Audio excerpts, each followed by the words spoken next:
Salut l'équipe, nous sommes lundi et demain il y a une demi-finale de Coupe du Monde que nous allons apprécier ensemble. Ce sera bien sûr le match entre la Croatie et l'Argentine. Puis mercredi, il y aura le grand France-Maroc, puisque c'est un grand France-Maroc. Quelle affiche fantastique que nous pourrons suivre tous ensemble et en débrief surtout en direct sur Twitch. Pour faire ces petites previews, pour se lancer dans cette semaine, Erwan est là, et Manu est là. Ils sont là tous les deux, ils reviennent de week-end. Vous nous avez manqué, messieurs, pour le débrief de l'équipe de France. Vous aussi, vous nous avez manqué, ça ne m'a pas empêché de vous regarder. Et puis évidemment, après ce match incroyable face à l'Angleterre avec une tension fantastique, c'était bien de vous voir, vous avez été bons, messieurs. Merci, c'est gentil. Et toi, Manolo, est-ce que tu as pu nous voir dans les rues milanaises? Ouais, je me suis connecté, je vous ai mis un petit message dans le chat, mais c'est vrai que, écoute, non, vous avez été excellents, les gars. Et c'est assez bizarre ce match, j'ai vu 2 fois. Je l'ai vu le soir même. Et on en parlait ensemble là, par texto. Je me disais, il peut rien nous arriver. Je te jure, j'étais là sûr de mes forces. C'est ce que tu nous as écrit. Mais il peut rien nous arriver. Et en fait, en revoyant le match, en connaissant le score, en revoyant une deuxième fois, là par contre, je me suis chié dessus complet. Et je me suis vraiment demandé si on allait vraiment gagner ce match. Mais c'était assez incroyable. Il y a vraiment plein de lectures à avoir autour de ce match et de cette équipe de France. T'es en train de me dire que lorsqu'on regarde un match bourré, c'est différent d'un match. C'est peut-être ça. C'est peut-être ça. Sain d'esprit. C'est exactement ça. Bonne nouvelle en tout cas, Manu. On essaiera pour le match de mercredi de le regarder sobre. Hein, du coup, surtout sur ma gauche. Surtout, exactement. Ouais, exactement. Bon, on est là pour parler de ces 2 matchs, bien sûr. On va se projeter à fond les ballons sur le France-Maroc. On a plein de choses à dire, plein de choses à regarder ensemble. Bon, allons-y tout de suite. Pas de jingle, tac, on rentre dans le vif du sujet, comme on l'espère l'équipe de France qui va, on l'espère pas surtout, rater son entame de match de la première ou de la deuxième mi-temps. C'est l'une des clés de cette rencontre. Regardons ensemble, s'il vous plaît, en régie, eh bien, le parcours de l'équipe de France, ses forces et ses faiblesses. France-Pologne, bien sûr, 3-1. Le France-Angleterre, je sais que vous n'en avez pas encore parlé, et je pense que tout va se recouper aussi avec ce match-là. Le joueur de la Coupe du Monde, bien sûr, Kylian Mbappé et ses 5 buts. Voici les forces et les faiblesses qu'on a mis en lumière. L'attaque et l'expérience, on pourrait y revenir ensemble. Les défenses sur les côtés, bien sûr, enfin la défense sur les côtés, et la déconcentration, c'est un truc qu'on n'avait pas jusqu'ici, ça m'amènera à une petite théorie. Messieurs, comment vous sentez cette équipe de France qui une nouvelle fois, sous Deschamps, eh bien, accède à une demi-finale? En fait, si tu veux, c'est assez marrant parce qu'à chaque tour de Coupe du Monde, on a l'habitude de dire que la Coupe du Monde, c'est une montée en puissance et qu'à chaque tour, c'est une nouvelle compétition qui recommence. Après les huitièmes de finale, on s'est rendu compte que les équipes qui ne produisaient pas de jeu offensif avaient dégagé. La Suisse, la Pologne, l'Australie, d'une certaine manière, qui étaient emmerdées dès qu'elles avaient le ballon entre les pieds, hop, ça dégage. À partir des quarts de finale, il y a une nouvelle notion qui est arrivée, c'est l'esprit. C'est presque... Tu vois, sur les matchs des quarts de finale, je parlerai presque pas de technique et de tactique, mais plus, on va dire, de supplément d'âme, de mental, d'esprit. L'esprit 2018 qu'on a encore retrouvé sur ce match contre l'Angleterre. Et c'est, je pense, la grande force de cette équipe de France. C'est ce qui fait que l'équipe de France est le grand favori de cette Coupe du Monde. Dans les forces, tu l'as dit, forcément l'attaque, forcément cette question, bien sûr, de mental, qui a été d'ailleurs la déterminante pour l'Argentine, pour le Maroc et pour la Croatie, qui a été, je pense, qui a manqué aussi également au Brésil et à d'autres équipes, on y reviendra, et au Portugal bien évidemment. Donc ça forcément c'est très important et on l'a encore vu contre l'Angleterre. Je te le disais, on en parlait hors antenne, moi j'ai l'impression qu'on n'a jamais autant subi en compétition internationale depuis le match contre l'Allemagne, la demi-finale de l'Euro 2016. Erwan, comment tu sens cette équipe de France à l'orée de ces demi-finales? Écoute, moi j'ai la chance, on a la chance quand même d'avoir vécu plein de choses avec cette équipe de France, dont 2 titres de Coupe du Monde, 98 et 2018. Et je ne sais pas pourquoi, j'ai cette sensation-là, de retrouver ces sensations, de se dire, il ne peut rien nous arriver. 98, c'était un petit peu particulier, parce qu'on ne savait pas ce que c'était gagner un grand championnat. Le dernier avant, c'était 84. Moi, j'étais tout petit, vous n'étiez pas né. Donc, on n'avait pas connu ça. Mais 98, donc on découvrait, donc on avait encore ce côté un petit peu néophyte en se disant, oh, mais où ça va s'arrêter? Est-ce qu'on peut gagner? On se le murmurait, on va être champion du monde. Bon, après, il y a eu 2018 où là, je te rejoins Manu, on avait cette impression, en fait, il ne pouvait rien nous arriver. L'Uruguay, de ce match de Muerte, la Belgique en demi-finale où on touche très peu la balle et on marque sur un corner. Je retrouve un esprit 2018, il ne peut rien nous arriver, mais je trouve qu'on est mieux dans le jeu. Mine de rien, l'Angleterre, on subit, mais on arrive à marquer 2 buts sur des actions construites, ce qui n'était pas le cas en 2018. Donc j'ai l'impression qu'il y a un esprit de 2018, mais avec un supplément d'âme et un supplément de créativité. Et donc associé à ça, en fait, j'arrive pas à nous voir perdre. Alors c'est pas de l'abus de confiance, c'est juste une analyse des matchs en disant que même dans le pire des cas, parce que tu as raison, face à l'Angleterre, à un moment donné, on ne voit plus la boule. En seconde période, on ne voit plus la boule, et pourtant on arrive à s'en sortir. Et ça marche toujours dans les Coupes du Monde, c'est qu'à un moment donné, il faut un supplément d'âme, et j'ai l'impression qu'il est pour nous. Mais tu sais, c'est là où cette équipe de France, je l'ai trouvée patente samedi, c'est que t'as l'impression, en fait, c'est ça, t'as l'impression qu'en fait, Deschamps et ses gars, ils ont un bouton de droit de vie ou de mort sur un match. Tu prends par exemple le deuxième but d'Olivier Giroud, il intervient à un moment donné où tu subis, il intervient à un moment donné où tu as vraiment un temps fort incroyable pour l'Angleterre, qui a des occasions de dingo, hop, ils appuient sur le bouton, Griezmann qui fait le travail, Giroud à la conclusion. Pareil, je sais pas, ce penalty, vous êtes tous fait la réflexion sur le deuxième penalty, tu dis on est l'équipe de France, enfin tu sais, il y a ce truc, je sais pas, c'est inquantifiable, c'est inexplicable, tu as l'impression qu'il peut rien t'arriver. Maintenant, c'est pas pour autant qu'on sera champion du monde. C'est pas pour autant qu'on sera champion Je du suis monde. beaucoup revenu sur ce que je disais samedi. On peut revoir, s'il te plaît, Polo et Jérém en régie, le petit tableau pour revenir sur les forces et les faiblesses avant de se projeter sur le match du Maroc, bien sûr. Donc l'attaque et l'expérience. Bon, l'attaque, vous connaissez nos forces vives, hein, bien sûr. Et le fait que ce soit toujours nos attaquants qui nous qualifient, c'est important contre la Pologne ou contre l'Angleterre. C'était pas le cas en 2018, hein, Varane, Et Titi. tout à fait, t'as raison. Après, il y a la finale qui est. Il y a la finale et puis il y a l'Uruguay aussi, où c'est Griezmann, mais il n'empêche que dans l'idée. L'Uruguay, c'est Varane qui marque. Il y a un franchi de Oui, pas la balle, le gardien. Oui. Exact. C'est Griezmann, ça. Enfin bref. Et donc les faiblesses, ça m'amène à quelque chose, messieurs. Les défenses sur les côtés, on a vu Saka être très très fort, dominant sur Théo Hernandez. Théo Hernandez en plus qui met ce coup d'épaule. C'est la déconcentration. Souvenez-vous ce dont on parlait en début de mondial. On avait ciblé, enfin en tout cas moi j'avais ciblé l'inexpérience de cette charnière, donc Upamecano et Tchouaméni. D'après moi, ce qui s'est passé sur ce match contre l'Angleterre, c'est exactement le pire cauchemar que j'avais imaginé. C'est-à-dire des sauts de concentration, des dingueries défensives par des joueurs inexpérimentés à ce niveau-là. Ça marche pour le péno de Tchouaméni et ce match, mi-figue mi-raisin pour certains. Certes, il a marqué et il est très important, mais il a fait un match compliqué dans la relance, etc. La dinguerie de Théo Hernandez, il n'a pas d'expérience à ce niveau-là. Ouais. Je rajoute Upamecano qui était très bon dans les duels, mais qui a fait preuve aussi, lui, de déconcentration, mais de naïveté. De naïveté. Mais la naïveté, c'est exactement ce que je voulais dire. Enfin, c'est ce qui traduit ma pensée d'avant mondial. Donc, j'ai la sensation qu'on a fait le pire match possible de ce point de vue-là, mais qu'on est quand même passé. Donc, quelque part, la vague est passée. Maintenant, il n'y a plus qu'à progresser là-dessus et ne plus faire ce type d'erreur. C'est là où moi, je suis plus inquiet que toi là-dessus. C'est pas juste un match contre l'Angleterre. J'ai vu des choses.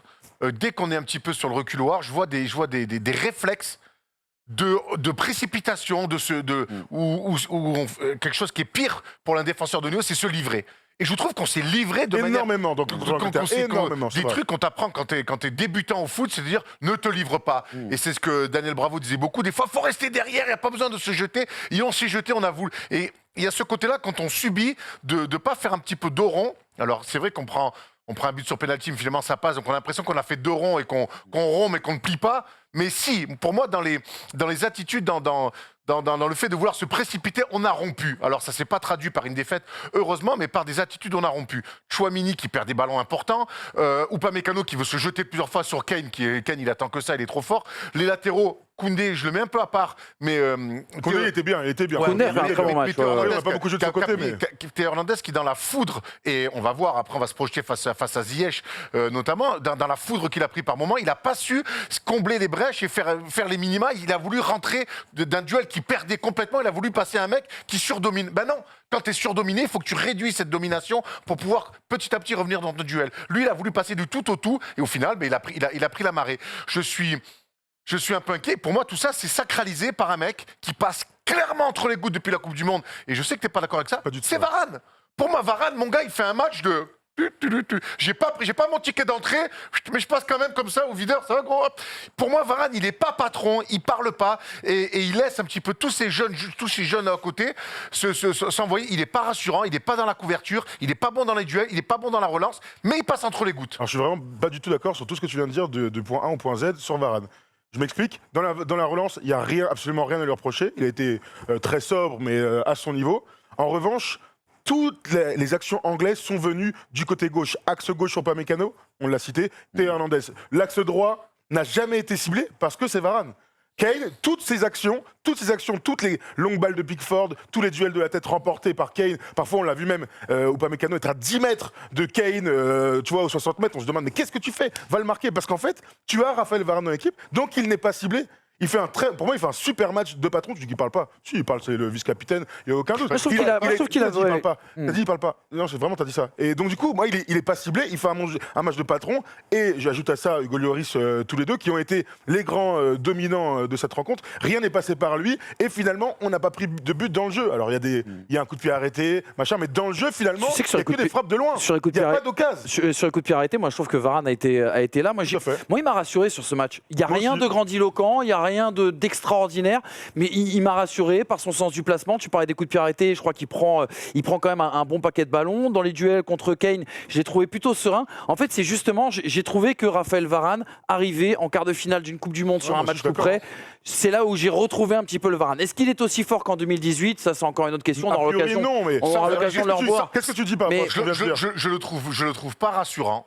Je trouve que ce que vous me dites de Varane, pour moi, c'est le strict minimum. Je ne le trouve pas rassurant. Je le trouve emprunté dans ses mouvements, quand il a le ballon au pied. Pour moi, c'est grand. Je ne retrouve pas le Varane serein que Ouais, j'ai mais- pu trouver. Après, j'en entends peut-être trop de ce mec-là qui revient de blessure, on le sait.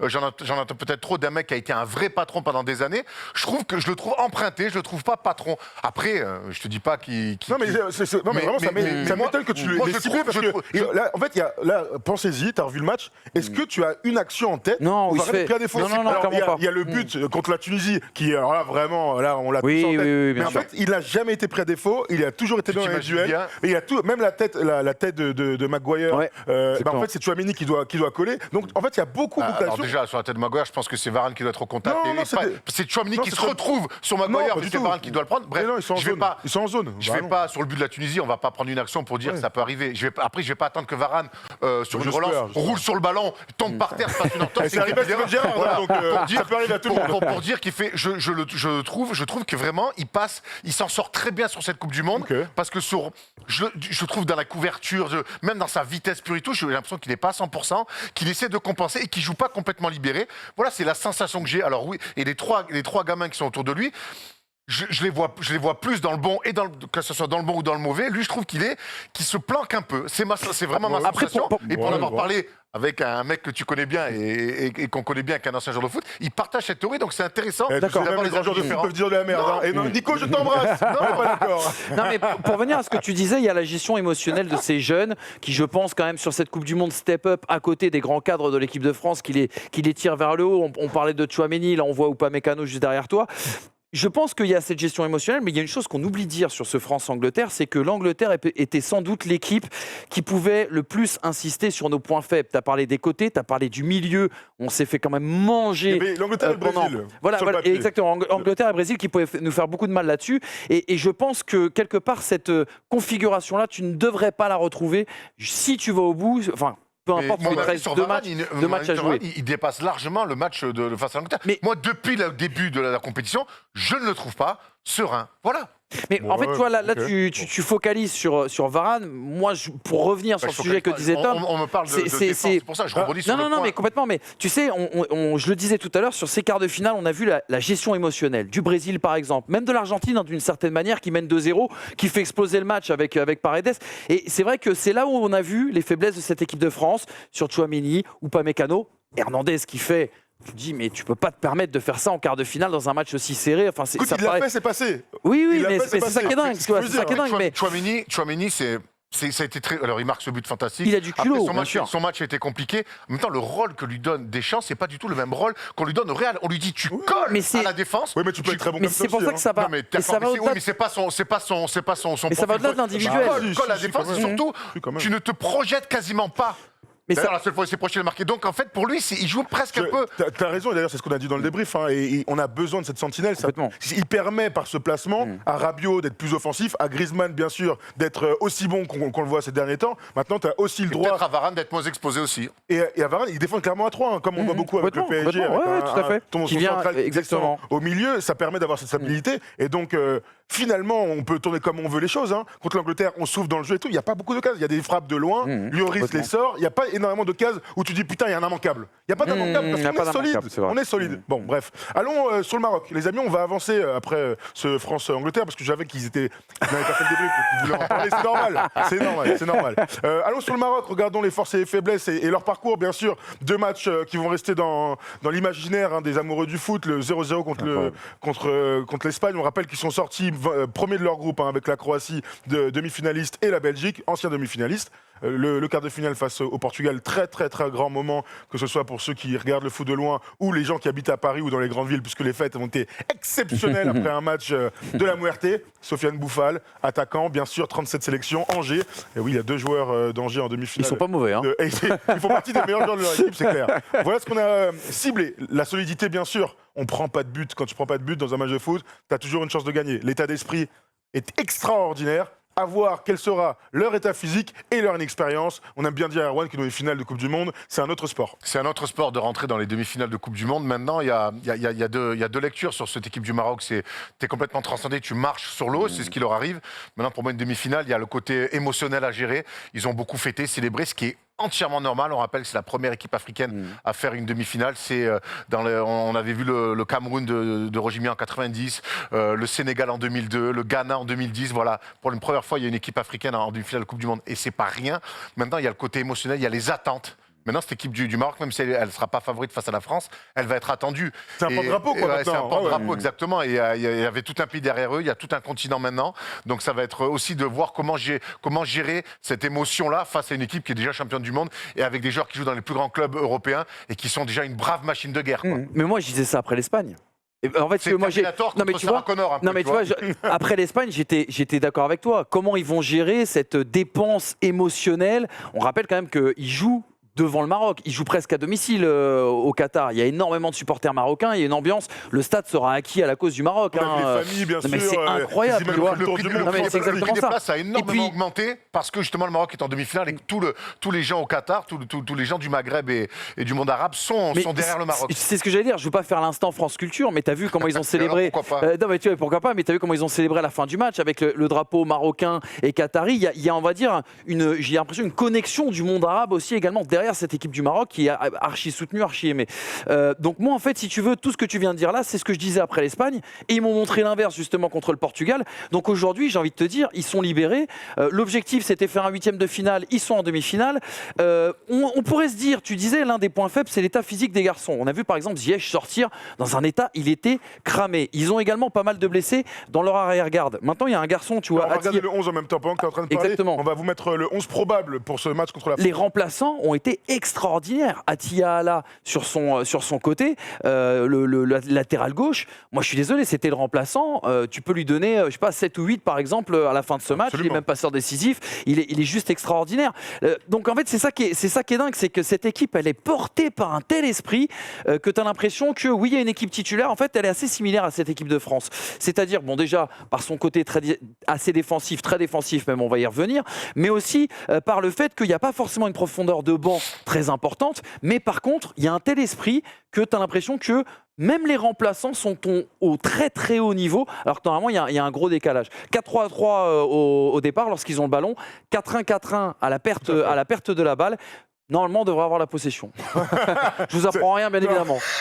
Non, ça c'est sûr. On va regarder aussi pendant ce temps-là le 11 de l'équipe de France. Comme ça, on aura bien sûr les forces en présence sur ce match. Un 11 tout à fait habituel. D'ailleurs, on se posait la question avant le match de l'Angleterre, est-ce que Deschamps va enlever un offensif? Non, il est resté dans ce qui marche. Et tant mieux, parce que le signal aurait été catastrophique. Ouais. Vous connaissez cette équipe. Allons sur la physionomie de ce match. Pour tous ceux qui imaginent que ça va être à peu près la même chose, la même souffrance que contre l'Angleterre, pas du tout. La France va avoir la balle, le Maroc va défendre.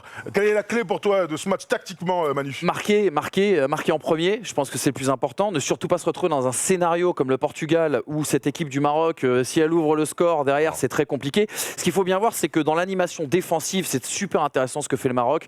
L'axe est complètement bouché avec notamment Aguerd, on ne sait pas s'il sera là.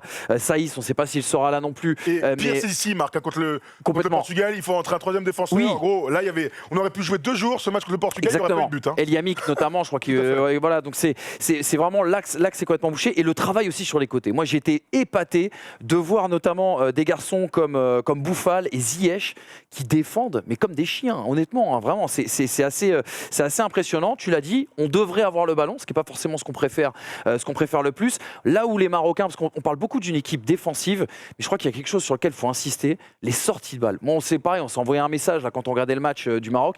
Moi j'étais bluffé par les sorties de balles, le travail d'Amrabat, le travail de Ounahi. Yazine Ounahi, c'est un sacré joueur de ballon quand même. Hein. Et quand tu regardes le but justement qui est marqué contre le Portugal, je crois qu'il y a une séquence de 15 passes. Techniquement, c'est propre. Alors on insiste toujours sur la réalisation technique, mais il faut toujours avoir l'idée avant. C'est-à-dire qu'il faut voir l'espace, il faut voir, entre guillemets, lire le jeu et derrière être bon et propre dans l'exécution. Et ça, le Maroc le fait parfaitement. Donc c'est une équipe qui va nous emmerder, les gars. Vraiment, je pense que cette équipe va nous emmerder. La clé du match pour Manu, c'est marquer en premier. Comment on marque en premier ? Moi, je pense qu'il faut les prendre sur du rythme. Physiquement, c'est une équipe, on le voit, très solidaire. Mais aujourd'hui, je parlais de Terminator contre Sarah Connor. Je pense qu'aujourd'hui, on a des armes nucléaires en équipe de France et que les Marocains, eux, ne sont pas autant armés que nous, sans leur faire offense. Et c'est ce qui rend aussi le fait qu'on s'est beaucoup attaché à cette équipe-là. David contre Goliath, là, voilà, on est en plein dedans. Ça fait 3 tours, par contre, hein, pour eux. Je crois que les Anglais, physiquement, nous ont réussi à nous bloquer les ailes, notamment avec côté Mbappé et un peu Dembélé. Un peu moins, mais je crois que dans l'axe, si on continue à aller dans l'axe, ils sont prêts, ils sont solides avec ces milieux qui redescendent et cet axe central très fort. Par contre, sur les ailes, je suis curieux de voir comment, sur 20 premières minutes bien énervées, Dembélé et Mbappé doivent vraiment les provoquer un maximum. Pourquoi pas leur faire prendre un jaune d'entrée sur Hakimi ou sur l'autre latéral de l'autre côté, et puis obliger surtout Ziyech et Bouffal à venir défendre, tu l'as dit. Si Ziyech et Bouffal viennent défendre fort parce qu'ils prennent le bouillon sur l'aile, ça veut dire que derrière, sur les fameuses sorties de balles, si Ziyech et Bouffal ils se mettent des séquences défensives, ce sera beaucoup plus compliqué pour eux d'avoir la justesse technique qu'on a pu avoir face au Portugal. Je crois que Dembélé et Mbappé doivent leur mettre une guerre d'entrée. Ça marche pour Théo Hernandez derrière Mbappé. Et le problème, c'est ce qu'ils auront les espaces, les gars. On va pas trop voir. Est-ce que tu auras des espaces ? Alors, en fait, c'est non, ça. A priori, en fait, moi, le seul souci, le seul truc qui me fait peur dans ce match, c'est que tu vas être obligé un peu de jouer contre nature. On n'aime pas forcément avoir beaucoup le ballon, nous, côté équipe de France. Contre la Pologne, on s'en sort sur une action placée. Bien sûr. Le problème, c'est que la Pologne, offensivement, il y a zéro danger dans la construction, à la récupération, dans la transition. Ils n'ont rien proposé. Là, le Maroc, si tu laisses trop d'espace dans ton dos, ça peut aller à 200 à l'heure et ça peut nous faire très très mal. Donc je te dis, c'est ça qui me fait un petit peu peur, c'est le fait que ces deux équipes qui se ressemblent beaucoup, on devrait avoir la possession. On a bien évidemment des joueurs d'un meilleur calibre, on va le dire, même si, attention, les Marocains jouent tous quand même dans des grands clubs, dans les grands championnats européens, il ne faut pas sous-estimer tout ça, etc. Mais la physionomie de ce match peut être emmerdant par rapport à nos qualités et nos habitudes. Là où je rejoins Erwan, c'est qu'à un moment donné, tu ne peux pas défendre sur tout le terrain. Non, mais complètement. Le Maroc choisit de densifier un maximum le centre du terrain et dans la peinture, j'allais dire, et dans la surface. Donc ça doit jouer sur les côtés. Maintenant, tu as Olivier Giroud qui est capable, on l'a vu entre Maguire et Stones, mettre une tête. Il sera capable, Giroud, on l'imagine, s'il y a un bon centre, d'aller finir tout ça. Et puis la grêle qu'on a pris au milieu du terrain face à l'Angleterre, sans faire offense à cette équipe-là, et tu l'as dit, qui a un milieu de terrain très, très talentueux, qui sent les coups. Pareil, dans l'impact physique, je pense qu'autour alors on espère qu'Aurélien Tchouameni va pouvoir cette fois-ci monter un petit peu plus, être moins collé. Rabiot et ce bloc équipe de France, même si tu l'as dit, c'est pas notre nature d'avoir le ballon. Là, quand même, quand cette équipe-là, elle avance. Bon, il y a quand même aussi, c'est un rouleau compresseur. Voilà. Non, mais t'as raison. Toutes les équipes, que ce soit l'Australie, le Danemark, la Tunisie, ça a envoyé. Toutes les équipes qui ont subi face à la France, qui ont laissé la position à la France, elles ont fini par céder une voire deux fois. Pour moi, la grande clé de tout ça, et vous avez raison d'aller là-dessus, c'est le côté physique, c'est la densité physique. Pour la première fois depuis très très longtemps, on a perdu sur le côté athlétique, pas physique, athlétique. À part Rabiot, on a perdu tous nos duels. On a parlé de pas Mécano avec Harry Kane. Il a souffert Rabiot quand même. Ouais, mais c'est le seul qui a gagné des duels à un moment donné, gros. Il y a un ballon 50-50, on appelle ça comme ça. Tac, Rabiot récupère la balle. Griezmann, au bout d'un moment, a eu un gros trou d'air et est bien revenu sur la fin. Mbappé a gagné ses duels. Globalement, il a eu très peu à jouer. Pour la première fois depuis très longtemps, j'ai vu une équipe de France perdre des duels contre la Suisse. À l'Euro, on avait perdu beaucoup de duels. Oui, c'est vrai. Putain, les gars, c'est sérieux. Et les Marocains, ils vont tout jouer là-dessus. Donc c'est simple, si tu arrives à être dominant sur ce côté du jeu, dans le jeu, donc récupérer les ballons, quand Bouffal va commencer à essayer de porter la balle, etc., si tu arrives à lui mettre une densité et des coups, et tout de suite le match change. Si tu lui mets du bois, absolument, le match change et tu auras beaucoup plus la balle et forcément des occasions. Et tout ça c'est lié à, je pense que quand Bouffal et Ziyech vont avoir des situations, il va falloir à un moment donné être discipliné défensivement. Moi, j'ai vu des choix défensifs, de la panique face sur le pénalty de Tchouaméni, sur le pénalty de Théo Hernandez, mais sur d'autres choses, sur des pertes de balles gratuites, la discipline défensive. Je crois que là-dessus, on est en demi-finale, on n'a plus le droit de donner autant d'armes qu'on a pu donner. Vraiment, j'ai été très surpris, très inquiet de la discipline. Il y a un bel article dans l'équipe d'ailleurs, hier ou avant-hier, sur justement la discipline défensive. Je crois que... L'Angleterre, peut-être, il y avait une pression différente. Là, ça reste une demi-finale de coupe du Monde. Mais je crois que sur la discipline défensive, et quand je dis défensive, ça part aussi des milieux de terrain. Tu vois, tu disais peut-être que c'était l'Angleterre, machin. C'est juste qu'on a affronté une super équipe aussi. Hein. Ah, clairement, clairement. Mais l'une des meilleures du tournoi, les gars. Il a fait de ce match, Harry Kane, il fait un match, s'il rate pas son péno à 2 balles, qu'il lui vaut un 3 derrière, ben, il fait un grand match à un moment donné. C'est l'une des meilleures équipes du tournoi. Bouffal, il passe la ligne médiane, il se fait découper en rondelles.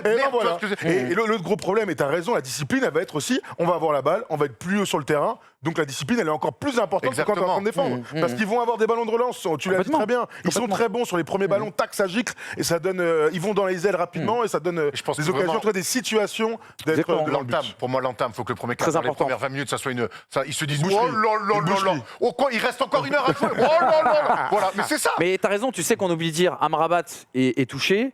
Hakimi, je crois qu'il a un souci aux ischio. Il y a la défense centrale, pour le moment, on ne sait pas trop. Il y a beaucoup d'incertitudes. Est-ce que Aguerd sera là? Est-ce que ce sera El Yami qui va jouer? Saïs pourra-t-il tenir sa place? Mazraoui, on sait aussi également qu'il est blessé. Est-ce que ce sera Atia Allah qui joue, je crois, du côté du Wydad qui sera présent? Des joueurs à côté, bien sûr, qui sont touchés. Il y a quand même beaucoup de points d'interrogation aussi dans cette équipe du Maroc qui est portée par un supplément d'âme. Mais jusqu'où, en fait? Ça, c'est la grande question. Attention aussi également au côté... tu vois, on parle pas beaucoup football parce que c'est une Coupe du Monde et que c'est là que tu arrives dans des tours où il y a la psychologie, le mental, le supplément d'âme qui rentre. Mais attention au côté, le côté des binationaux aussi. Il y a forcément des mecs dans ce match, je pense à un Bouffal, Saïs s'il joue par exemple, ou même le petit Ounahi qui s'est relancé en France, qui a été formé à Strasbourg, relancé à Avranches et maintenant à Angers. Je pense que, alors il n'est pas binational Ounahi, mais pour certains binationaux, ça va être un match aussi tout à fait particulier avec quelque part une mentale, un esprit aussi qui sera peut-être un petit peu différent et à apprivoiser. Ça marche même pour Hakimi Mbappé, le fait d'être un contre un. Dans le duel du match, bien sûr. Ils sont meilleurs potes, on le sait, depuis que Hakimi est arrivé au PSG. Voilà, évidemment que tous les Marocains, beaucoup de Marocains sont liés à la France. C'est le match d'une vie. C'est ça, c'est le match d'une vie en fait. Oui, t'as raison. D'une nation, si tu parlais des absents côté Maroc, on a des nouvelles de Marquis, il joue ou pas? Marquis qui essuie ses larmes, bien sûr. Cette photo avec le maillot du Maroc dans la défense centrale du Maroc, même si je pense que les Marocains ne sont pas sûrs de le vouloir sur une sorte de tir au but ou des grands moments de Coupe du Monde. Sur un match éliminatoire, tout à fait. Et n'oublions pas le grand gardien qui est Bounou. Incroyable. Parce qu'on n'a pas touché un mot. Il est extraordinaire ce mec. Qui est bonheur en conférence de presse. Ouais, en plus, c'est clair. Et bon, en tout cas, bravo après cette longue carrière avec U2 d'être devenu gardien. Et juste un petit mot, un seul but encaissé. Pardon, excuse-moi. Ça dit que ma blague, merci. Elle était très bonne. Et d'habitude, je suis bon public, les gars. Mais tu vois, un seul but encaissé par Regragui depuis qu'il a repris le Maroc. CSC contre le Canada. C'est Vaïd qui a marqué. C'est ça. Non, mais tu vois, c'est dire. Ça, c'est que tu as raison. C'est quand même incroyable. Marquer en premier, évidemment, mais marquer, ça va être la grande clé. Alors, ça paraît con comme ça, mais cette équipe-là, elle prend pas de but.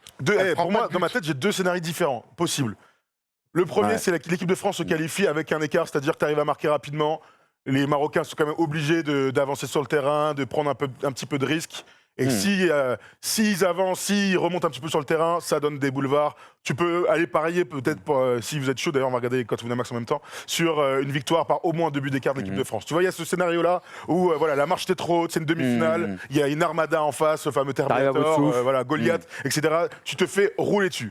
En revanche, il y a l'autre scénario, le même que celui contre l'Espagne, le même contre le Portugal, c'est tu tiens, tu prends pas de but, ça dure longtemps, le match est long, parce que ce match-là, le Portugal, il est long, le match, ils vont jamais marquer. Ils vont jamais y arriver. Si les Marocains marquent, et je vais même pas jusque-là, bon courage, mais si le match est long, s'il y a 0-0 à l'heure de jeu, les gars, on peut se faire sortir, disons-le. Mais complètement. Disons-le. Mais complètement. J'espère vraiment que les Français, mais j'imagine, ont regardé le Maroc-Espagne et le Maroc-Portugal. Ouais.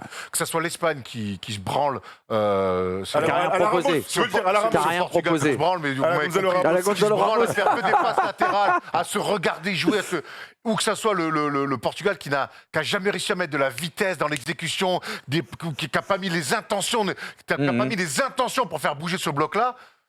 Moi, je crois qu'on a quand même des armes pour les gêner. Tu sais qu'il y a un truc qu'on oublie de dire sur ce match-là. On les a, les armes. Tu sais que Bon, les Portugais, ils les avaient aussi. Si on les prend de haut, eux, Et les Marocains peuvent te tuer le match 100 fois contre le Portugal aussi. Parce que quand les autres, après, sont obligés de prendre des risques, moi, c'est ça qui me fait peur, ce scénario-là, où tu es mené 1-0, tu dois être obligé de prendre des risques, de laisser de l'espace dans ton dos. T'as vu certains contre-assassins, ça a manqué énormément d'efficacité chez les attaquants marocains, mais ils peuvent tuer le match bien avant le 90e. Clairement, si leur attaquant remplaçant qui a pris un rouge, Walid Chedira, qui est un drôle de joueur, notre ami, drôle d'entrée. S'ils avaient quelqu'un d'autre derrière, il y a moyen d'avoir à la Juve, moi, Chedira. C'est vrai que lui aussi, un bel après-carrière, après l'Allemagne, a réussi à avoir un deuxième passeport marocain, bravo. Revoyons vite fait ensemble, parce que j'ai envie d'avoir vos petits pronos, messieurs. Qui va gagner? La France est bien sûr grande favori avec 1,50. La qualif est à 1,25 et 4 pour le Maroc. On dit quoi par ici? France. Score? T'as un score? J'ai un score, je vais le garder un peu parce qu'il est un peu large. Ok, plutôt large pour Erwan. Tu peux descendre, on va regarder le 2 buts d'écart, on va regarder aussi après les buteurs, mais regarde, descends un peu, il y a la France avec 2 buts d'écart par exemple. Tu dis quoi toi, Manu? Moi je vois un match vraiment serré et je vois vraiment la France passer, mais par un trou de souris. Je vois pas un match où tu viens les battre 2-3-0, déjà parce que historiquement en demi-finale de Coupe du Monde, on n'a jamais largement gagné nos matchs, on a souvent souffert. Rappelle-toi de 98, rappelle-toi de 2006, rappelle-toi même de 2018. C'est que des matchs étriqués à la Muerte et tout, etc. Machin. Je comprends, je vois exactement ce que tu veux dire sur la théorie de la marche était trop haute pour les Marocains, etc. Pour moi, ils vont jouer leur va-tout, ils n'ont plus rien à perdre, les objectifs sont remplis, ils vont être portés par un public. On va presque jouer à l'extérieur avec un stade qui sera acquis à la cause du Maroc, avec des mecs qui vont jouer le match de leur vie, qui n'ont rien à perdre. Je te dis, allez, tu peux même, je jouerais peut-être sur un 1-0 France. Écoute, 1-0. Nous, dans le basket, cet été, il s'est passé un truc qui ressemble énormément à cette équipe du Maroc, c'est l'équipe de la Pologne. La Pologne, tout à fait, qui a fait un parcours exceptionnel, qui sort le champion d'Europe en titre, la Slovénie avec Luka Doncic, et qui arrive en demi-finale face aux Français, avec le même déficit physique que pense le Maroc va avoir, avec le même influx lâché en ayant fait des exploits sur exploits. Ils sont arrivés, ils ont pris une énorme doudou. 40 points d'écart. Pour moi, quand tu rentres dans un dernier carré, tu commences à penser. Ils sont plus en mode, vas-y, il faut qu'on passe celui-là. Là, tu es en mode, quand tu es dans une demi-finale d'un grand tournoi, c'est est-ce qu'on peut être champion? Est-ce qu'on peut gagner ce qu'on fait? Et là, ça pour moi, mais c'est de la psychologie de comptoir, je vous l'accorde. Certains seront peut-être pas d'accord, mais l'histoire montre que quand tu arrives dans une demi-finale, quand tu as une grande surprise dans un demi-finale de grand tournoi, il n'y a plus le côté allez, on joue notre va-tout. Moi, ton côté va-tout, pour moi, il va avoir ses limites. Il y a tout qui va rentrer en jeu. Le seul exemple pour ça, c'est la Grèce 2004, qui vraiment... Sur un euro, c'est pas une Coupe du Monde. Ouais, mais ça compte quand même, attends. Il y a Danemark 2012, de 92. Si tu veux, c'est exactement. Danemark 92 et Grèce 2004, c'est des équipes qui sont pas du tout attendues et qui arrivent à basculer dans le... Vas-y, on va au bout. Est-ce que le Maroc est capable de faire ça? Coupe du Monde. On n'a jamais vu sur une Coupe du Monde. T'as raison. Il y a un peu la Croatie. Il y a un peu la Croatie l'année dernière, mais qui avait quand même des joueurs. Mais Croatie 98, Croatie on peut en parler, mais ils se font sortir. Ouais. Croatie 2018, pareil, mais ils ont un ballon d'or dans l'effectif.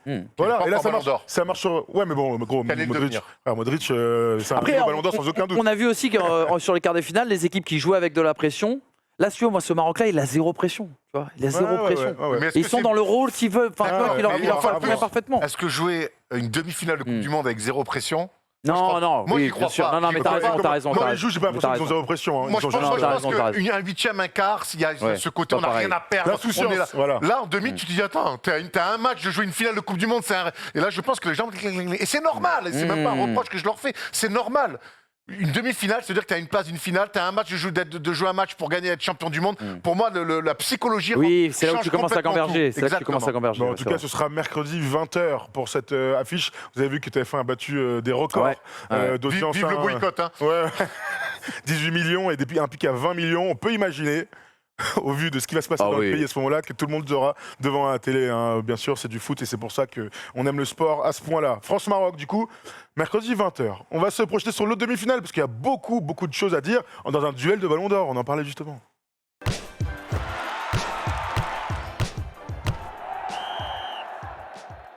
Un soir avant les Bleus, il y a cette Argentine-Croatie. Les Croates ont fait l'exploit de sortir le Brésil dans un match fantastique. On attendait tous cette demi-finale, Argentine-Brésil. Ah frérot, les gars en jaune aussi, il faut qu'ils arrêtent. Grand bravo à la Croatie pour la résilience. Mais franchement, le Brésil, au bout d'un moment, va falloir vraiment repenser. le concept. Va falloir vraiment repenser qu'est-ce qu'est le haut niveau. Ça fait maintenant 20 ans pile poil que vous ne gagnez pas de Coupe du Monde. Et c'est toujours pour les mêmes raisons, à part 2006, où c'est un grand match et tu perds contre la France. Sur un... si, pourquoi gros, le coup franc qu'ils prennent, c'est interdit de prendre. Ça compte, mais moi, mais sur tout le temps les mêmes choses. Danser, célébrer, sur-célébrer, prendre un but en contre, en prolongation de Coupe du Monde. 117e, tu mènes 1-0, tu prends un but en contre. Mais arrêtez, respectez. Vous êtes des talentueux, vous êtes des gens qui nous régalaient techniquement. Mais au bout d'un moment, c'est devenu aussi plus que jamais technico-tactique. Et là-dessus, vous êtes dans tout, sauf ce qui fait gagner. C'est comme ça qu'ils ont gagné leur deuxième Coupe du Monde. Hein. En 2002, ils sont bien plus solides et moins dans le... Après, ils ont Dunga. Mais c'est surtout comment tu peux être capable. Moi, par exemple, je te donne l'anecdote. Vendredi, je vais pour monter dans l'avion, je regarde le match à l'aéroport et je vois le but de Neymar.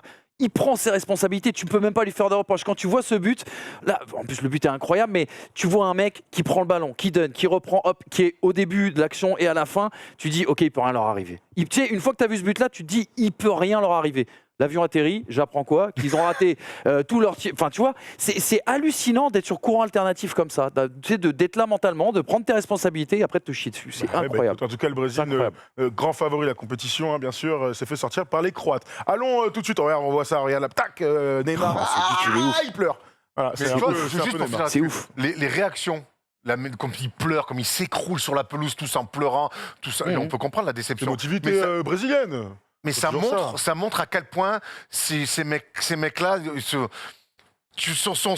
sont dans une préparation très friable. On est encore sur de l'adolescence pour moi, dans la manière de jouer, dans la manière de conserver un résultat et dans la manière de perdre. Il y a trop d'émotions et de plus en plus le sport devient un truc calculé à la mental. Et c'est que des gens où on dit c'est un robot et tout. Ces gens-là, aussi forts qu'ils soient, et je parle pas que de Neymar, je parle vraiment de toute l'équipe, aussi forts qu'ils soient. Il n'y a que Casemiro que je mets un petit peu hors du commun, mais hors du lot, et comme par hasard, c'est celui qui a le plus gagné. Ils sont trop dans ils sont trop dans la branlette intellectuelle. Contrairement aux Croates. Allons-y tout de suite. Regardons cette demi-finale. Voilà à quoi s'attendre, bien sûr, pour ces Croates et ces Argentins. Bien sûr, les Pays-Bas ont failli faire l'exploit avec ce coup franc à la dernière minute exceptionnel, mais finalement, Messi et ses copains s'en sont sortis dans un match qui restera dans les annales pour les raisons qu'on aime, la bagarre. Les Croates, eux, tu l'as dit, Erwan, tu parlais de résilience, on est en plein dedans. On va faire le parallèle avec le Maroc parce que ça se ressemble. Alors, il n'y a pas exactement les mêmes joueurs, hein, bien sûr, au sein des deux équipes, mais voilà, deux équipes qui viennent défendre et qui viennent au forceps arracher des qualifications. 7 buts inscrits, 5 de l'autre, 4 buts encaissés pour l'Argentine, 2 pour les Croates. Est-ce que Messi, parce que je vois que monsieur qui a écrit le liner en bas a priori pris parti, est-ce que Messi va aller en finale Manu ? Les gars, vous êtes des fans de basket. Et... Pour Modric, apparemment, une nouvelle finale. Hein. Vous êtes des fous de basket et il y a une... Moi, quand je pense à Messi en ce moment, il y a le côté last dance, quoi. Cette fameuse expression, tu vois, qui revient parce que c'est la Coupe du Monde de Messi. Est-ce qu'on a déjà vu un Messi aussi fort en Coupe du Monde que sur cette édition? Moi, franchement, je préfère ce Messi de 2022 à celui, par exemple, de 2014. 2014, oui, tu vois. Exactement. Je trouve qu'il y a une aura autour de lui. Alors, je sais que ça t'a pas plu, Erwan, mais même l'interview qu'il donne à la fin du match, ce côté Messi un peu voyou, un peu, tu sais... enfin argentin. Mais voilà, c'est ça. Et tu vois, et c'est ça qui est dingue avec cette équipe d'Argentine. On les a vus commencer cette Coupe du Monde avec ce match-là perdu contre l'Arabie Saoudite. J'ai vu des caïds, entre guillemets, tu vois, contre les Pays-Bas. Alors, ils auraient pu même se plomber eux-mêmes, hein, à force de faire les... Voilà, exactement. À force de faire les caïds, parce que tu mènes 2-0, t'es pas obligé d'exciter les autres, d'aller... Enfin bon, bref, c'est comme ça, tu vois. Mais je trouve que cette Argentine... Bizarrement, footballistiquement, tu vois, s'il y avait un France-Argentine, ça me ferait pas peur, tu vois. Je trouve qu'elle a beaucoup de lacunes, cette équipe, etc., etc. Mais pareil, encore une fois, tu vois, on ne va pas parler de tactique ni de technique, il y a un esprit. Et tu as l'impression que c'est tout pour Messi. Et Messi, il est incroyable sur cette Coupe du Monde. Tu dis qu'elle te fait pas peur dans le jeu. Moi, je te rejoins, elle me fait pas peur dans le jeu. Par contre, elle me fait peur dans l'intensité qu'elle met, dans la violence qu'elle peut avoir. Il y a vraiment des vrais mauvais garçons. Ah oui, clairement. Dont Messi ne fait pas partie. Et pour revenir sur l'interview, c'est pas que ça m'a pas plu. Non, mais ça me fait sourire un petit peu quand je vois. Qu'est-ce que tu as regardé, Nana? Mec, il fait 1m40. Il y a 99% de la population mondiale qui monte en l'air. Alors arrête. Bref. C'est un autre débat. Ah, il est sur les appuis, par contre, quand je vois les Français, quand je vois les Français qui finalement ils ont la peu dit face à l'Angleterre, où j'ai senti aussi une équipe de gentils. Ouais, À un moment donné, une équipe de gentils garçons, l'Argentine. Oui, sur le football, tu es peut-être plus en avance, mais par contre, une Coupe du Monde, ça se gagne pas en étant gentil, ça se gagne en étant un peu des thugs. Et Pogba et N'Golo Kanté, en 2018, sont des thugs, sans qu'ils fassent les macros. Dans le jeu, c'est des thugs. Nous, on n'a pas ce côté un peu thug. Eux, clairement, ils sont à fond là-dedans. C'est même leur arme première. Ils ont gagné une Coupe du Monde comme ça, 78, ils la gagnent comme ça. Ils gagnent comme ça. 86, c'est pas la meilleure équipe du monde. Ils ont Maradona, mais derrière, ils mettent des claques à la carotide. 90, les Allemands, c'est des tueurs à gages. T'as l'impression que la guerre, elle est repartie. Donc, au bout d'un moment, on gagne aussi des Coupes du Monde sur cet esprit allez, entre guillemets, de guerrier, voire dans le mauvais sens du terme, mais ça fait souvent gagner des Coupes du Monde comme ça. Ça fait gagner maintenant. Moi, je ne les crois pas une seconde. Par contre, en face, voilà, c'est ça. Je faire la guerre à des Croates. Oui, merci. Ah ben là, frère, bon courage.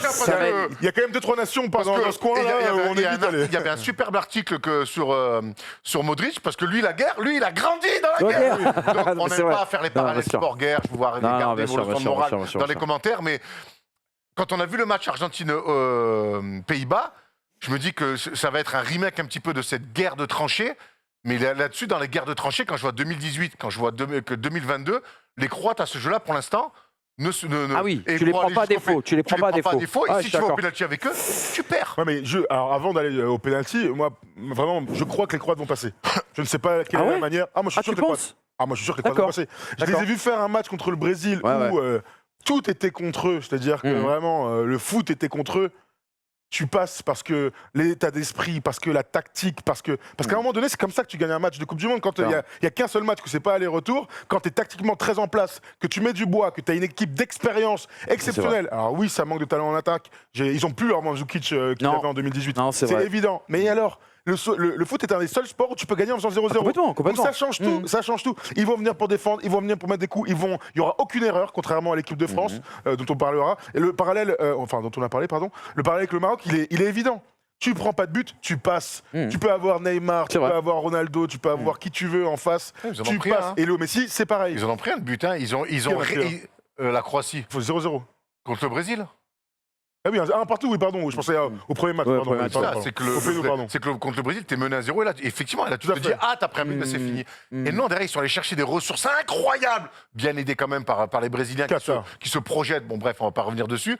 Mais cette équipe-là, elle a de l'expérience et elle a un énorme cœur. Et honnêtement, ce match-là, je ne veux pas le rater parce que ça va être, ça va être génial. Un match, ça sera peut-être pas le plus beau match footballistiquement à voir. Mais dans la tension, dans le... c'est ça. Je me dis que... Alors déjà, l'Argentine n'est pas le Brésil pour toutes les raisons qu'on vient d'expliquer. Le fait qu'ils mettent du bois, que d'un point de vue caractère, ils ont l'air beaucoup plus en place, en tout cas que les Brésiliens. Moi, j'ai la sensation quand même que le coup de la Croatie, d'aller chercher cette séance de tir au but avec ce gardien extraordinaire, etc., tu peux pas le faire comme ça ad vitam aeternam, et que face à l'Argentine, ce sera beaucoup plus compliqué que ce qu'ils ont vécu et connu en huitième de finale et quart de finale. Pourquoi tu peux pas le refaire ? Parce que, en fait, au bout d'un moment, moi je trouve que le problème de cette Croatie, c'est qu'elle est inconstante depuis le début de cette Coupe du Monde. Et je sais que je l'ai beaucoup aimé. J'ai adoré les retournements de situation d'une mi-temps à l'autre qu'ils ont pu nous proposer, et ce depuis les matchs de poule. Mais au bout d'un moment, quand tu arrives dans les derniers tours au très très haut niveau, je pense que tu peux le payer. Et je pense aussi que face à que l'équipe d'Argentine a tout pour les emmerder par rapport à tout ce qu'on vient de dire, le fait de pouvoir pourrir le match, le fait aussi également aujourd'hui du jeu d'attaque d'Argentine, du niveau de Messi, de tout ce que toutes les bons côtés, on va dire les points forts de cette Argentine. Pour moi, la Croatie n'ira pas plus loin que cette demi-finale. Je peux me tromper, on y reviendra, etc. Tu vois exactement, ouais. Mais pour moi, c'est la fin du parcours de la Croatie. Ce dont on est sûr, c'est qu'en 2018, on le rappelle encore une fois, ils avaient fait la même chose au tir au but. Tir au but, il passe. Russie en quart, ça passe. Contre l'Angleterre, ça passe 2-1. C'était pas au tir au but, mais c'est le moment après de marquer de but. Non, j'ai une bêtise. Quand on pense à ce milieu de terrain exceptionnel, Brozovic, Luka Modric, Kovacic, t'as un milieu, mon gars. C'est étolier, les mecs. C'est étolier. Donc t'as pas besoin d'avoir une attaque incroyable, t'as besoin d'avoir des mecs qui travaillent défensivement. Mais le reste, on a beaucoup fait l'éloge du Maroc sur les sorties de balles. Mais eux, c'est pareil. Si t'es fort défensivement, qu'il n'y a pas trop de cases, parce que c'est leur but de pas concéder d'occases, et de ressortir la balle propre, de garder le ballon dans les moments importants, mon gars, t'as une chance contre n'importe qui. Et contre cette équipe de l'Argentine, ça va être pareil. Il y a un match dans le match qui va être incroyable, ça va être Gvardiol, qui est sans doute, je pense, le meilleur défenseur central de cette Coupe du Monde, contre Messi. Alors ça, j'ai hâte, les gars, de voir un petit peu comment ça va se passer. Mais non, je te dis, je pense que, en fait, il y a quelque chose. Encore une fois, c'est là que tu vois que la Coupe du Monde, c'est un truc particulier. C'est que tu parles de sport, mais tu parles pas de sport. J'ai l'impression que cette équipe, elle est en mission. Et que pas rien ne pourra l'arrêter, mais il y a vraiment un truc, une aura, quelque chose qui se passe autour de cette équipe. Et vraiment, pour moi, les gars, l'Argentine sera en finale. En tout cas, j'espère qu'il y aura une séance de péno, alors avec des buts, parce que pour voir Livakovic face à Martinez, qui ont sorti tous deux des séances de péno exceptionnelles, avec des... Quand on parle d'aura, on est en plein dedans. Hein. Vraiment, Martinez qui fait en quart de finale. Et bon, alors Livakovic, de toute façon, c'est le meilleur gardien sur penalty qu'on ait vu ces dernières années, visiblement. Heureusement que Mike Maignan ne joue pas, ce sera peut-être en 2026. Moi, je vois l'Argentine passer. Alors vas-y, allons sur les cotes, Erwan. Moi, je vois l'Argentine passer, mais 6 séances de penalty d'hier, je vois les Croates passer. Tu vois, si on moi, l'Argentine, pour moi, l'Argentine passera dans le temps réglementaire, voire aller en prolongation. Déjà, ça réduit. S'il y a penalty, pour moi, les Croates passent. En gros, limite pour toi, c'est s'il y a des buts, l'Argentine passe. Et par contre, si c'est un match vraiment très fermé, où il n'y a pas de but, les Croates vont au bout. Je pense, ouais. Après, attention à la maîtrise des Argentins, parce que moi, j'ai trouvé leur allant offensif assez intéressant. Les 2 buts qu'ils prennent contre les Pays-Bas, ça m'avait un peu inquiété. Je me suis même demandé si, tu vois, ça commençait pas à... Prendre un but à la dernière seconde. Alors, bravo. Le contrôle est raté. Il n'y a rien qui va sur le deuxième but. Bravo de sortir ça de la poche à la dernière seconde d'un quart de finale de Coupe du Monde. Vraiment, beaucoup de crédit. Mais en fait, à très haut niveau, ça doit jamais arriver de prendre un but comme ça. Ça ne doit jamais arriver. Le contrôle ils sont est 3 comme ça, ils sont fait avoir. C'est hallucinant. Finalement, oui, la fatigue. Ouais, mais c'est un quart de finale, Erwan. Mais la fatigue. Ouais, mais c'est la fatigue, mais c'est pour ça qu'il y a 19 chances. Oui, je sais. C'est facile de dire. Il y a la théorie, il y a la réalité. La preuve. Il y a un moment donné, c'est aussi le football de haut niveau, c'est aussi surprendre par moment parce qu'on s'attend à des choses. Et là, tu joues sur la fatigue, tu joues sur la surprise. Et tant mieux, en fait. Moi, j'ai du mal à tomber sur les mecs. Mais c'est pas ça la question. Attends, moi, je me suis régalé. Bravo. Mais dans la gestion. Mais ça ne doit. Si on prend un but, nous, comme ça, la dernière seconde, on sort, qu'est-ce qu'on va dire? Si c'est Varane qui fait ça. Erwan, il va faire une bouteille vaudou, il va piquer Varane. Gros, ça marche pas. Mais je vous l'aurais annoncé. Gros, s'il y a ça à la dernière seconde, c'est une catastrophe. T'as pas le droit de prendre un but comme ça à la dernière seconde. C'est interdit. Donc maintenant, on est tous prévenus. D'ailleurs, quand Rashford tire le dernier, gros, je pense qu'on est tous en train de regarder le mur. On va dire, bon, qu'est-ce qu'on fait? Non, c'est bon, ils ont compris qu'il peut y avoir un truc comme ça. Rashford, je crois, quand elle part. Bah, moi aussi, hein. Je te rassure. Comme Ronaldinho en 2006, c'est exactement le dernier coup franc contre la France. Regardons vite fait les cotes et vous allez me donner vos avis. Qui passe et comment? Moi, je vous ai dit, qualif 3-0-5 Croatie. Je vais mettre du cash là-dessus. 3-0-5, tu mets du cash. Moi, je partirais. Non, mais 3-0-5, c'est la qualif de la Croatie. Oui, qualif de la Croatie. Moi, je mettrais du cash carrément sur le 1,82 de la qualif. Je suis assez d'accord avec toi, Erwan. Qualif avant la fin du temps réglementaire pour l'Argentine. Sur un score. À la limite, même, tu vois, je serais curieux d'avoir la cote du 2-1. Voilà, je sais pas. Je vois l'Argentine marquer. Je vois la Croatie aussi capable de marquer. Léo Messi, peut-être. Regarde, Messi. Messi, oui. Je te dis, c'est marche sur l'eau. J'ai mis 2-1 Argentine. Tu vois, voilà, on est d'accord là-dessus, tu vois, c'est marrant. Et 2-1, il a combien? Regarde, 2-1, il a 8. Voilà, pareil sur les scores, c'est toujours compliqué. Oui, c'est ça, mettez pas ne cassez surtout pas de PL, les amis, sur des scores exacts. Oui, en règle générale. On joue pour s'amuser, et si vous suivez mes trucs, en ce moment, j'ai gagné beaucoup d'argent, sachez-le. Bonne Coupe du Monde, bonne Coupe du Monde. Bonne semaine d'Euroleague. Pour l'instant, je suis très content. Ok, 2-1 pour messieurs. On verra ensemble mardi soir si vous avez raison. Moi, je répète, je crois à la qualif de la Croatie, quel que soit le score, mais même si j'imagine une soirée au bout de la nuit. Une soirée qui commence à 20h et qui finit aux alentours de 23h, 23h15. En général, c'est qu'il y a eu des pénaux. Café aigurons-en. Bon, les gars, on se retrouve mercredi, nous, en débrief. Ça va être bon. On est lundi, on a encore un peu de temps, on n'est pas encore dans notre match. Il y a le premier match mardi, mais mercredi, ça va être encore une fois irrespirable. Pour toute la famille des poteaux marocains et tout ça. On va sur les champs, quoi qu'il arrive, mercredi soir ou pas? Il y a First des Show le lendemain. Ah oui, pardon, c'est vrai. On est plus au mois de juillet. C'est vrai, ça. Puis on a vieilli depuis à 4 ans et demi aussi. Bon, écoute, on peut y penser quand même. On peut y penser. Bon, les amis, merci de nous avoir suivis. On se retrouve mercredi sur Twitch comme d'hab. Voilà pour cette preview avec les copains, avec une régie tout en folie, comme le foot en folie, une cassette qu'on a tous adorée. Et il y a 30 ans maintenant. Avec 500 buts en avalanche. Avec 500 buts en avalanche, bien sûr, pour les anciens. On vous embrasse, on vous souhaite une bonne semaine et puis surtout 2 beaux matchs cette semaine avant la grande finale. Ce sera 16h dimanche prochain. Ciao.